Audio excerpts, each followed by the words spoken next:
Governor Gavin Newsom is escalating his fight with President Trump, this time over proposed cuts to childcare funding that he says would upend working families and disproportionately punish Democratic-led states. Speaking in California, Newsom did not mince words, calling the proposal economically reckless and morally indefensible. And before we go deeper into what this means for parents, children, and the broader economy, make sure to subscribe so you do not miss reporting that connects the dots behind the headlines. I say we're leading in that space, but you may have seen the space in that morning paper. You may have seen the space on cable networks, or Donald Trump just announced a couple days ago that he will illegally be cutting all federal funding for TANF and childcare, and curiously, just 5 blue states in America, including California. Just think about that as a value proposition. I'm glad no one applauded that. How the hell can you applaud that? These are cuts that are going to throw parents right in total disarray, forcing them to choose between going to work or taking care of their children. And it'll also be cuts that put at risk, Madam Pro Tem understands this, the most significant expansions of childcare in the United States of America that are happening right here in California. Here's the number. Our investments support close to 500,000 children. 487,000 children are supported through our healthcare expansions in this state, saving families thousands and thousands of dollars a year. That is a point of pride, and it's a point of privilege to acknowledge the leadership of the Women's Caucus, our new pro tem, and many of you for helping make that happen. It's also a point of contrast with the current administration. Child care is economic development. I'm surprised not everybody's stepping up on that one. Maybe we all don't have families. I'm a dad. I appreciate child care. Look, when we talk about saving families money, let's consider the bold commitment we made just a few years ago as well. And that's to bolster after-school and summer school programs. We bolstered them by providing 9 hours a day of enrichment and 30 days of summer school each year. And I'm proud to say that this budget is going to finish the job to make that pledge universal at every elementary school in the state. We will complete that commitment this year. That's after school for all. We did it.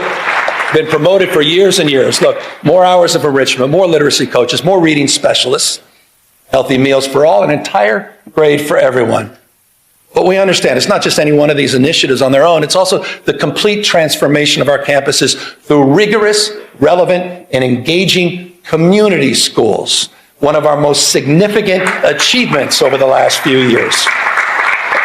I want to remind you, this is important. To date, California's invested $4.1 billion in these life-changing, enriching community schools, supporting over 2,500 campuses throughout the state. And the good news is we're not done. The budget that I will propose tomorrow includes an additional $1 billion to expand thousands of additional high-need community schools in our state.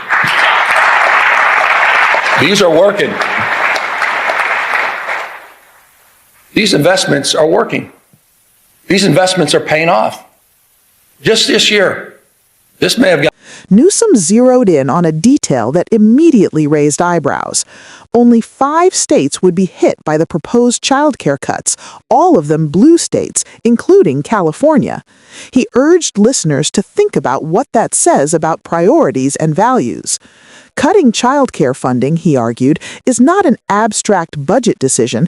It forces parents into impossible choices, whether to keep their jobs or stay home to care for their children, a dilemma that disproportionately affects women and low-income families. Subscribe now if you want coverage that explains how policy decisions reach directly into people's daily lives. The governor framed childcare not as a social luxury, but as core economic infrastructure. Without reliable childcare, parents cannot work consistently, businesses lose employees, and local economies slow down. Economists across the political spectrum have long warned that childcare shortages reduce workforce participation, especially among mothers. Newsom's argument is that cutting these funds undermines growth at the very moment leaders claim to be focused on economic strength.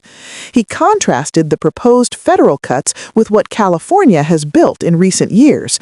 According to Newsom, the state's investments now support nearly 500,000 children, roughly 487,000, through expanded childcare and healthcare programs, saving families thousands of dollars each year. These savings are not just personal benefits, they ripple outward, increasing consumer spending and stabilizing communities.